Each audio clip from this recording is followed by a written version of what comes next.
tuloy pa rin ang digmaan, kalat ng kaguluhan sa Mindanao. Mindanao, Mindanao.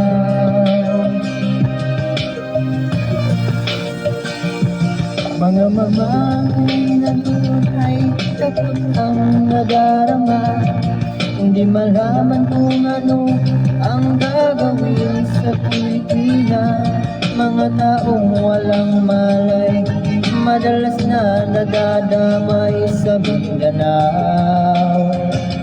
Mindanao,